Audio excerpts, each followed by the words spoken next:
Hi students, welcome back to our channel achieve excellence in commerce by Mansi Javeri. So आज हम binomial probability distribution जो है वो सीखने वाले हैं और उसकी जो प्रॉपर्टीज़ है वो भी सीखने वाले हैं। ये जो हमारा पूरा वीडियो आज का होने वाला है बहुत ही इंपॉर्टेंट है। मोस्टली स्टूडेंट जो है वो डायरेक्टली सम प्ले कर लेते हैं और सम सीखने की कोशिश करते हैं, पर क्या होता है ना कि अगर आपका बेसिक क्लियर नहीं है ना तो सम आप कितने भी कर लो आपको डाउट रहेंगे ही रहेंगे। ठीक है, तो ये आज का जो बेसिक है बहुत ही इंपॉर्टेंट होने वाला है और फॉर्मूला भी आज ही सीखेंगे। प्रॉपर्टीज बहुत ही इंपॉर्टेंट है, वो हर एक सम में आपको यूजफुल होने वाला है, तो बहुत ही इजी वे में आज हम सीखने वाले हैं। चलिए तो स्टार्ट करेंगे। सो बायनोमियल प्रोबेबिलिटी डिस्ट्रीब्यूशन जो हमारा टॉपिक चल रहा है, तो हमने फर्स्ट पार्ट जो है उसमें बर्नौली ट्रायल सीखा था। आज हम सीखने वाले हैं बायनोमियल रैंडम वेरिएबल। सो बायनोमियल रैंडम वेरिएबल किसे कहेंगे, पहले हम सीख रहे हैं बायनोमियल रैंडम वेरिएबल। सो यहाँ पे क्या लिखा है, suppose x denotes the number of success in a sequence of success S and failure F obtained in n Bernoulli trials, then X is called binomial random variable। देखो अभी हमें क्या करना है, सपोज जो हमारा कैपिटल X है वो क्या डिनोट करेगा, तो जो सक्सेस है, success in a sequence of success F and failure obtained in n Bernoulli trials, then X is called binomial random variable। तो ये जो हमारा कैपिटल X है वो सक्सेस दिखाएगा बिटवीन सक्सेस एंड फेलियर। ठीक है, तो बर्नौली ट्रायल हमने सीख लिया। बर्नौली ट्रायल्स में दो ही आपके आउटकम्स होते हैं, या तो आपको सक्सेस मिलेगा या तो आप फेल हो जाओगे। दो ही आउटकम्स हमने सीखे थे ना पार्ट 1 में। ये जो सक्सेस एंड फेलियर होगा उसमें से सक्सेस का जो नंबर है वो जो दिखाएगा उसे हम क्या बोलते हैं, कैपिटल एक्स। क्लियर, तो सक्सेस के जो भी नंबर होंगे उसे हम क्या बोलेंगे, कैपिटल एक्स से हम डिनोट करते हैं। क्लियर, देखो बहुत ही सिंपल है, हमें सक्सेस फाइंड करना होगा हर एक सम में, क्योंकि हम क्या करते हैं ना कि सक्सेस मतलब सक्सेस का प्रोबेबिलिटी क्या होगा, पी होगा। सक्सेस का प्रोबेबिलिटी क्या होता है, पी, एंड फेलियर का प्रोबेबिलिटी क्या होता है, क्यू होता है। ये हम सीख चुके हैं पार्ट 1 में।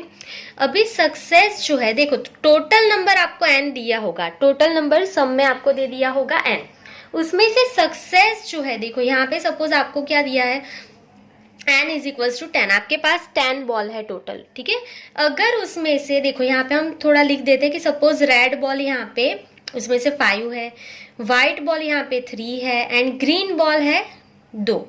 ठीक है, सक्सेस कब मिलेगी आपको, तो आपको बोला है कि आपको सिलेक्ट करना है n इज इक्वल्स टू आपके 10 है, तो आपको सक्सेस मिलेगी कि आपने जो भी बॉल सिलेक्ट किए है ना वो रेड होने चाहिए। तो जो सक्सेस दिखाएगा ना, नंबर ऑफ सक्सेस, उसे हम क्या बोलेंगे, कैपिटल एक्स बोलेंगे। तो ये हो जाएगा हमारा बायनोमियल रैंडम वेरिएबल। क्लियर, ये बहुत ही सिंपल था। तो देखो अभी डेफिनेशन देख लो एक बार तो अच्छे से समझ में आ जाएगी। तो suppose x denotes the number of success, क्या दिखाएगा, number of success in a sequence of success S and failure F obtain in an Bernoulli trials. ठीक है, एन बर्नौली ट्रायल्स में सक्सेस एंड फेलियर में से सक्सेस का जो number दिखाएगा वो क्या होगा, आपका एक्स होगा, capital x. Clear, then x is called binomial random variable. Clear, अभी जो हमारा एक्स है, x assumes any value in the finite set 0 1 2 से एन तक कोई भी वैल्यू जो है वो एज्यूम करेगा, कैपिटल एक्स। क्लियर, चलिए अभी हम मेन चीज सीखने वाले हैं। ये हमारा फॉर्मूला है, अच्छे से सीख लेना, ये आपको लर्न करना ही करना है। हर एक समय ये फॉर्मूला यूज होगा ही होगा। ठीक है, तो सक्सेस का प्रोबेबिलिटी कैसे फाइंड करेंगे, p of capital x is equal to small x भी लिख सकते हो। तो p of x is equal to n c x into p raise to x into q raise to n minus x. ये हमारा formula है, इससे कुछ भी करके आपको लर्न करना है, बहुत ही सिंपल है। P of x is equal to n c x into p raise to x into q raise to n minus x, ये हमारा फॉर्मूला है। अभी देखो एन सी एक्स आपको फाइंड करना आना ही चाहिए, मतलब ये कॉम्बिनेशन है। अगर आपको नहीं आता है तो इसी वीडियो में मैं सिखा दूंगी कि एन सी एक्स कैसे फाइंड करना है, एन सी 0 का वैल्यू क्या होता है, एन सी 1 का, एन सी एन माइनस 1 का वैल्यू क्या होता है। अगर आप भूल गए हो ना 11th का कॉम्बिनेशन, तो इसी वीडियो में मैं आपको सिखा दूंगी। तो वीडियो को स्किप मत करना, अच्छे से देखते जाओ ताकि पूरा कॉन्सेप्ट समझ में आ जाए। चलो, तो n c x into p raise to x, ये पी जो है वो सक्सेस का प्रोबेबिलिटी है एंड क्यू जो है वो फेलियर का प्रोबेबिलिटी है। क्लियर, हर बार ये लिखना है एक्स जो है वो वैल्यू कहां से कहां तक लेगा, 0 1 2 से लेके एन, 0 को मत भूलना। ठीक है, एक्स जो है वो 0 1 2 से स्टार्ट होगा। ठीक है, 0 भूल जाते हो, पी ऑफ 0 बहुत बार बच्चे भूल जाते हो, तो ये मिस्टेक हमें नहीं करना है। पी जो है ये आपको पता ही है, पार्ट 1 में ही सीख लिया है। प्रोबेबिलिटी कहाँ कहाँ पे आएगी, 0 से 1 के बीच में आपका आंसर आएगा, और Q हो जाएगा 1 माइनस P। ठीक है, ये हमने सीख ही लिया है पार्ट 1 में। तो अब ये जो आपका प्रोबेबिलिटी डिस्ट्रीब्यूशन बनेगा is called binomial probability distribution. समझ में आया? ये जो आपका प्रोबेबिलिटी डिस्ट्रीब्यूशन बनेगा उसे हम क्या बोलते हैं, बायनोमियल प्रोबेबिलिटी डिस्ट्रीब्यूशन। तो देखो बायनोमियल प्रोबेबिलिटी डिस्ट्रीब्यूशन वर्ड कितना छोटा लगता है ना, पर उसका कॉन्सेप्ट देखो पार्ट 1 से स्टार्ट किया था, अभी आपको पूरा यहाँ पे समझ में आ गया होगा। क्लियर? चलिए, सो यहाँ पे आई होप कि आपको कुछ भी डाउट नहीं होगा, यहाँ तक आपने पूरा समझ लिया है। अभी हम नेक्स्ट पेज पे जाएंगे और बायनोमियल डिस्ट्रीब्यूशन की जो भी प्रॉपर्टीज है वो सीखेंगे, उसमें एक भी आपको प्रॉपर्टी स्किप नहीं करना है। चलिए, तो नेक्स्ट पेज पे जाएंगे। सो यहाँ पे हमने बायनोमियल डिस्ट्रीब्यूशन की प्रॉपर्टीज लिखी है, टोटल 8 प्रॉपर्टीज है। 2 मार्क्स में ये क्वेश्चन आता है कि आप कोई भी जो है बायनोमियल डिस्ट्रीब्यूशन की 4 प्रॉपर्टीज लिखो या 6 प्रॉपर्टीज लिख दो। ठीक है, और ये जो प्रॉपर्टीज है सम में, हर एक सम में आपको काम आने वाली है। यहीं से हम पूरा फॉर्मूला अभी बनाएंगे, यहाँ से जो भी बाकी के फॉर्मूला है यहीं से हम बना के सीखने वाले हैं इसके आगे। ठीक है, तो ये जो प्रॉपर्टीज है आपको अच्छे से लर्न हो जानी चाहिए, एक भी मिस्टेक नहीं होगी। देखो अभी बहुत सिंपल वे में मैं आपको सिखा देती हूँ। तो सबसे पहले ये जो हमारा सेकेंड लेसन है उसका नेम आपको पता ही होगा, random variable and discrete probability distribution.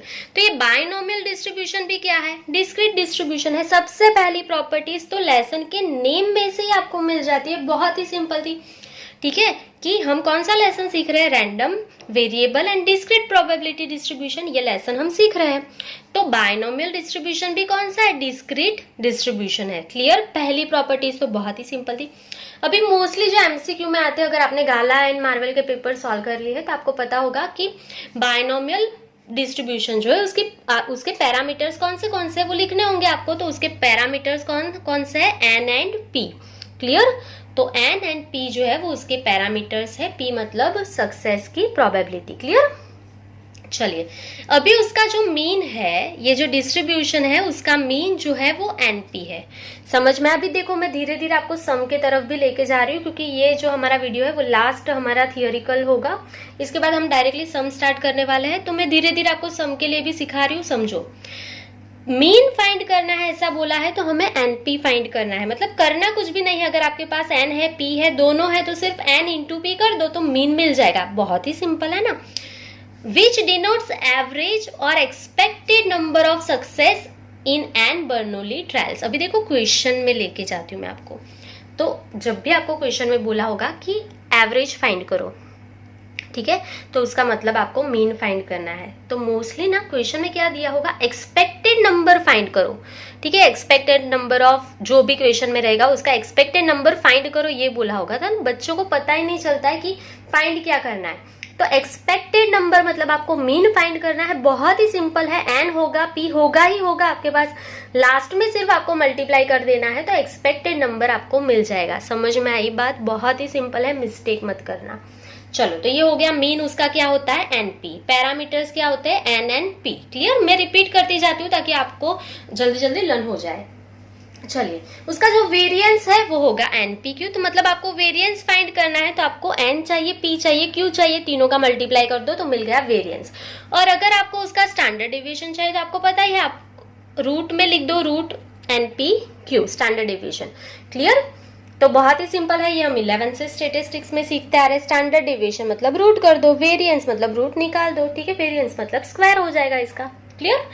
तो बहुत ही सिंपल है, वेरिएंस फाइंड करना है तो n into p into q कर दो, और स्टैंडर्ड डिवीजन फाइंड करना है तो root of n p q find कर लो। तो ये हो गया आपका वेरिएंस क्या होता है बायनोमियल डिस्ट्रीब्यूशन का, n p q, and standard division उसका होता है root of n p q, mean होगा एनपी, एंड पैरामीटर्स हो गए एन एंड पी। क्लियर यहाँ तक? चलो नेक्स्ट।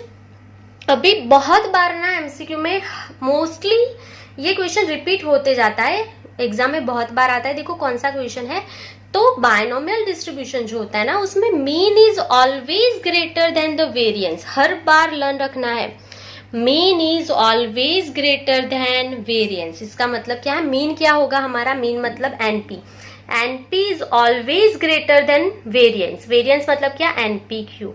ये हर बार एमसीक्यू में आता है, NP is always greater than NPQ. Question क्या आता है कि मीन एंड वेरिएंस में क्या रिलेशन है बायनोमियल डिस्ट्रीब्यूशन में, तो mean is always greater than NPQ. Learn रखना है, एमसीक्यू में भी आता है, 1 मार्क्स के क्वेश्चन में भी आता है। ठीक है, इसकी वजह से वेरिएंस जो है वो ऊपर लिखना है क्यू फाइंड करते टाइम। तो क्यू का फॉर्मूला यहाँ पे देखो, क्यू का एक फॉर्मूला तो आपको पता ही है, q is equal to 1 minus p. ये क्यू का एक फॉर्मूला तो हमें पता ही है, पर सम में कभी कभी शॉर्ट सम जो आएंगे उसमें आपको मीन दे दिया होगा, वेरिएंस दे दिया होगा, पी नहीं दिया होगा और क्यू भी नहीं होगा। तो वो वाली कंडीशन में क्यू का दूसरा फॉर्मूला क्या बनेगा, Q is equal to variance, variance मतलब NP Q divide by mean, mean मतलब एनपी। ये हमारा क्यू का दूसरा फॉर्मूला है। ये अभी इसके बाद हम सीखेंगे, पूरा मैं आपको लिस्ट दे दूंगी फॉर्मूला का ताकि आपको प्रॉब्लम ना हो। तो देख लो, मीन जो है वो हर बार ज्यादा होगा वेरिएंस से, समझ में आई ये बात। और दूसरी बात, क्यू का फॉर्मूला क्या होगा, वेरिएंस अपॉन मीन, मतलब NP Q upon NP. Clear? चलिए, तो ये हम फॉर्मूला भी सीखते जा रहे हैं और ये आप जो क्या है मीन फाइंड कैसे करना है, स्टैंडर्ड डेविएशन में, वेरिएंस में क्या लिखना है, ये पूरी फॉर्मूला ही आपकी। वेरिएंस मतलब एनपीक्यू, स्टैंडर्ड डेविएशन मतलब रूट ऑफ एनपीक्यू। क्लियर? चलिए नेक्स्ट, अभी देखो, अभी बहुत जल्दी खत्म हो जाएगा। ये हमने गाला में बहुत बार सीखा है, मैंने आपको बहुत अच्छे से सिखाया है कि अगर P इज लेस देन 1/2 है सम में, ठीक है, P इज लेस देन 1/2 है, तो आपका जो डिस्ट्रीब्यूशन है उसका स्क्यूनेस क्या हो जाएगा, पॉजिटिव। ठीक है, P इज लेस देन 1/2 है तो वो पॉजिटिव होता है। P इज इक्वल्स टू 1/2 है, मतलब P का जो आंसर आया वो 1/2 आया, तो आपका जो डिस्ट्रीब्यूशन है वो सिमेट्रिक हो जाएगा। ठीक है, सिमेट्रिक हो जाएगा। सिमेट्रिक अगर आपने थर्ड लेसन सीख लिया है तो आपको पता होगा ये सिमेट्रिक हो जाएगा। क्लियर? और P इज ग्रेटर देन 1/2 है तो ये पॉजिटिव की जगह पे क्या वैल्यू लेगा, नेगेटिव। बहुत ही सिंपल है। ठीक है, तीन आप यहां से इतना ही लर्न करो तो ये बाकी की तीन प्रॉपर्टीज भी लर्न हो जाएगी। P जो है लेस देन 1/2 है तो आपका स्क्यूनेस क्या हो जाएगा, positive. P is equals to 1/2 है तो आपका स्क्यूनेस क्या हो जाएगा, सिमेट्रिक हो जाएगा। और सिमेट्रिक हो जाएगा तो आपकी जो वैल्यू है डिस्ट्रीब्यूशन की वो 0 आएगी for any value of n। Clear? And अगर P इज ग्रेटर देन 1/2 है तो वो क्या हो जाएगा, नेगेटिव। ठीक है, तो ये बहुत ही सिंपल सी चीजें है और यहाँ पे हम डायग्राम के थ्रू इसको नहीं सीख रहे क्योंकि ये हमें मानना ही है, प्रॉपर्टीज में ही है, तो ये मैं ज्यादा एक्सप्लेन नहीं कर रही हूँ। लेस देन है तो पॉजिटिव, ग्रेटर देन है तो नेगेटिव, इज इक्वल्स टू है तो वो सिमेट्रिकल हो जाएगा, सिमेट्रिक। क्लियर? तो ये 8 प्रॉपर्टीज बहुत अच्छे से लर्न कर लेना है, बहुत ही सिंपल है। कैसे लर्न करोगे, तो पहले लेसन का नाम, डिस्क्रीट डिस्ट्रीब्यूशन, उसके parameters N N P, mean उसका N P, variance NPQ, standard deviation root of NPQ, mean is always greater than variance, P is less than 1/2 होगा तो क्या होगा, पॉजिटिव, इज इक्वल्स टू 1/2 होगा तो सिमेट्रिक, एंड ग्रेटर देन 1/2 होगा तो negative. देखो कितनी जल्दी लर्न हो गया, 8 की 8 प्रॉपर्टीज लर्न हो गई, कुछ भी मिस्टेक होगी नहीं अभी आपको। ठीक है, चलिए, सो ये सारी प्रॉपर्टीज पहले लिख लेना है, उसके बाद ही अभी हम फॉर्मूला सीखेंगे। क्लियर? स्क्रीनशॉट लेके इतना लिख दो पहले। सो अब हम सीख रहे हैं सारे फॉर्मूला, जो भी लेसन में जितने भी है सारे अभी हम सीख लेंगे। सो सबसे पहले ये फॉर्मूला हम सीख चुके हैं, बायनोमियल प्रोबेबिलिटी डिस्ट्रीब्यूशन, जो हर एक सम में यही फॉर्मूला यूज होगा, P of x is equal to NCx into P raise to x into Q raise to n minus x, where x is equal to 0, 1, 2 से n तक, and P का जो answer आएगा 0 से 1 के बीच में आएगा, Q का आंसर क्या होगा, 1 माइनस P। ये अभी हमने पूरा बायनोमियल प्रोबेबिलिटी डिस्ट्रीब्यूशन में सीख लिया है। क्लियर? ये फॉर्मूला लर्न कर लेना, NCx into P raise to x into Q raise to n minus x, ये हमारा P ऑफ x का फॉर्मूला है। क्लियर? ये हमारा मेन फॉर्मूला है। चलो, अभी जो प्रॉपर्टीज में हमने सीखा है वो मैंने बहुत शॉर्ट में लिखा ताकि आपको कोई भी यहाँ पे मिस्टेक ना हो। मीन उसका NP, variance NPQ, standard deviation root of NPQ, P plus Q is always 1। ठीक है, P plus Q is always 1, और ये जो आपका P ऑफ x होगा ना उसका टोटल भी 1 ही होगा, P ऑफ x का टोटल 1 होगा। ठीक है, ये मैं क्यों लिख रही हूँ, क्योंकि हमने ये जो आगे का टॉपिक है वो स्किप किया है ना, हम डायरेक्टली बायनोमियल प्रोबेबिलिटी डिस्ट्रीब्यूशन सीख रहे हैं, तो उसमें ये दिया है P ऑफ x का टोटल हर बार 1 होगा। क्लियर? तो यहाँ पे जहां तक x वैल्यू लेगा 0, 1 से लेके सपोज 4 तक है, तो ये उसकी जो प्रोबेबिलिटी होगी ना उसका आंसर क्या होगा, 1 होगा। ये मैं सम में एक्सप्लेन कर दूंगी, अभी आपको लर्न रख लेना है। P प्लस Q का क्या होता है, 1 होता है, और P ऑफ x का जो भी टोटल होता है ना वो भी क्या होता है, 1 होगा। Submission of P of x भी क्या होगा, 1 होगा। क्लियर? सो यहाँ पे सबमिशन लिख देंगे, submission of P of x is always 1। ठीक है, ये जहाँ पे भी जितनी भी वैल्यू लेगा x उसका सबमिशन 1 होता है। तो यहाँ पे अभी वापस आ जाते हैं, P प्लस Q क्या होता है, 1 ही होता है, तो ये मैंने सिखा दिया था पार्ट 1 में। तो Q का फॉर्मूला क्या है, 1 minus P, and P find करना है तो 1 माइनस Q। ठीक है, ये मैं सिखा चुकी हूँ, वापस नहीं एक्सप्लेन कर रही हूँ। चलिए, अभी Q का नया फॉर्मूला मैंने सिखाया आपको, उसकी प्रॉपर्टीज में दिया है NPQ अपॉन NP, Q का फॉर्मूला। ठीक है, ये कब यूज करना है, जब आपके पास P भी नहीं होगा, Q भी नहीं होगा। आपको सब में क्या दे देंगे, वेरिएंस एंड मीन दे देंगे, तो variance divide by mean is equals to Q। Q मतलब प्रोबेबिलिटी ऑफ फेलियर। क्लियर। चलिए, एन का फॉर्मूला जो हमने नहीं देखा है प्रॉपर्टीज में, पर एन का फॉर्मूला है ये लेसन में, NP अपॉन P करना है तो आपको एन मिल जाएगा। ठीक है, बहुत ही सिंपल फॉर्मूला है, एन इंटू पी ऊपर एंड नीचे डिवाइड बाई P कर दो तो आपको एन का आंसर मिल जाता है। क्लियर। चलिए, next, success in N repetition. So यहाँ पे आपको कुछ कुछ समय क्या बोला होगा कि एन रिपीटेशन में सक्सेस कितनी है, तो आपको सिर्फ क्या करना है, जो आपका आंसर आएगा ना P ऑफ X, मतलब आपका जो आंसर आएगा उसको कैपिटल N के साथ मल्टीप्लाई कर देना है। ठीक है, तो ये कैपिटल N कौन सा है, स्मॉल n कौन सा होता है, ये सारी चीजें सम करेंगे तो समझ में आ ही जाएगा, कुछ उसमें है नहीं। कैपिटल N मतलब टोटल जो आपका पॉपुलेशन है वो हमारा कैपिटल N होता है, और स्मॉल n मतलब उसमें से हम कुछ सिलेक्ट करेंगे। ठीक है, तो वो हमारा स्मॉल n होता है, जो हमने 11th में पार्ट 1 में सीखा ही है। तो आपको देख के ही पता चल जाएगा कौन सा पॉपुलेशन है, कौन सा स्मॉल n है, मतलब कौन सा कैपिटल N है, कौन सा स्मॉल n है, ये देख के ही पता चल जाएगा। तो कैपिटल N जो होता है ना, वो उसका जो नंबर होगा वो बहुत ज्यादा होगा, 5000, 1000। ठीक है, और उसमें से सिलेक्ट किया होगा उसका नंबर कम होगा, मतलब स्मॉल n होगा, उसमें से 1000 में से आपने 10 सिलेक्ट किया। ठीक है, 1000 अगर आपका टोटल पॉपुलेशन है तो कैपिटल N क्या हो जाता है, 1000, और उसमें से आपने सिलेक्ट किए 10 पर्सन सपोज, तो स्मॉल n क्या हो जाता है, 10। ठीक है, सब में देख के ही पता चल जाएगा। तो अगर आपको एन रिपीटेशन फाइंड करना है ना, सक्सेस इन एन रिपीटेशन, तो आपको सिर्फ क्या करना है, जो आपका आंसर है ना उसको कैपिटल N, मतलब ये जो नंबर दिया होगा ना उससे सिर्फ मल्टीप्लाई कर देना है, तो बहुत सिंपल हो गया।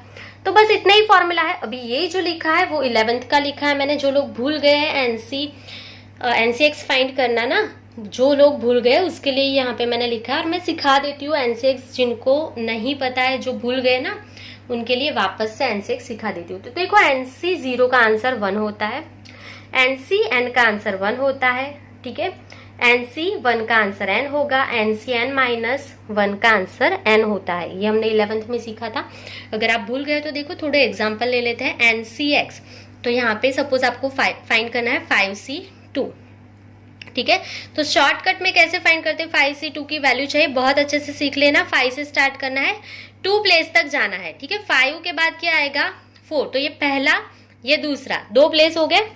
डिवाइड बाय, कॉम्बिनेशन है तो डिवाइड में भी आएगा, डिवाइड बाय यहाँ से देखो 2 से कहाँ तक जाना है, 1 तक। ठीक है, जहां यहाँ पे जो भी नंबर होगा 1 तक आपको जाना है। फैक्टराइजेशन हमने सीखा था, तो यहाँ पे 2 1 जा 2, 2 2 जा 4, 5 2 जा 10। देखो कितना सिंपल है। ठीक है, जो भूल गए हैं उनके लिए है 5C2 का आंसर, बहुत ही सिंपल था। अभी यहाँ पे थोड़े एग्जाम्पल एक करवा देती हूँ, उसके बाद थोड़े दे देती हूँ, आप खुद कर लेना। ठीक है, चलो यहाँ पे आपको फाइंड करना है 4C3। तो देखो ये हो गया NCN माइनस 1। ठीक है, N मतलब क्या, 4 में से एक माइनस करो तो 3 आ जाएगा, तो उसका आंसर पहले से ही पता होना चाहिए N, तो थोड़ी आसानी हो जाएगी। उसका आंसर N मतलब 4 ही आएगा। जिनको नहीं आता, ये जिनको नहीं होता या जिन्होंने नहीं किया, उनको क्या करना है, 4 से 3 प्लेस पर चले जाओ, 4 3 2, 1 2 3 प्लेस हो गया। डिवाइड बाय 3 से लेके 1 तक, 3 2 1, तो 3 2 कट हो गया, तो क्या बच गया, 4। तो देखो उसका आंसर N आ गया ना, तो ये बहुत ही सिंपल था। चलिए और कुछ दिखा देती हूँ। NC1 का आंसर मतलब 5C1 या तो 6 ले लो, चलो 6C1, तो उसका आंसर N ही आएगा। N मतलब क्या, 6 ही आने वाला है। कैसे, तो देखो 6 से 1 प्लेस मतलब 6। ठीक है, 6 से 1 प्लेस 6 हो गया, डिवाइड बाय 1, 1 से तो 1 तक ही जाना है नीचे, तो 6 बाय 1 आंसर इज 6।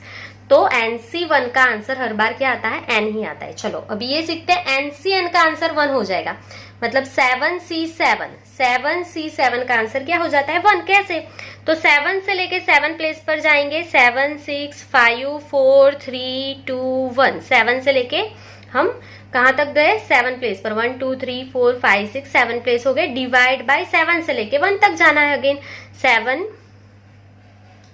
6 5 4 3 2 1, सब कट हो गया, तो आंसर इज 1।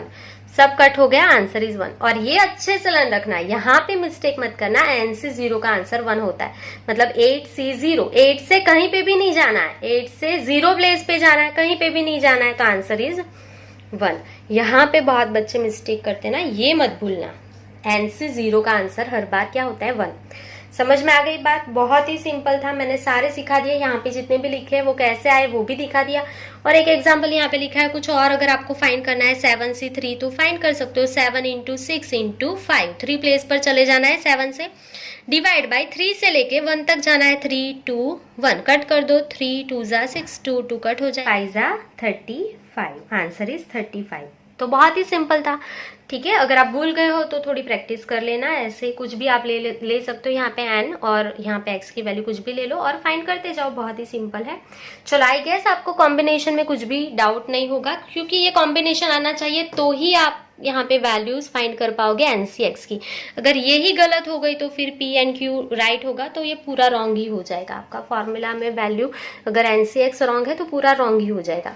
क्लियर? चलो कमेंट में जरूर लिख देना NC/X का कॉन्सेप्ट आपको क्लियर हो गया है कि नहीं हो गया है। अगर नहीं हुआ है तो हम इसके लिए पूरा एक वीडियो डिटेल में, जो 11th में हमने पढ़ा था, पूरा मैं आपको सिखा दूंगी ताकि आपको मिस्टेक ना हो। पर ये मैंने लिख दिया है, जितना भी जरूरी था ये यहाँ पे सब मैंने सिखा दिया है, ठीक है।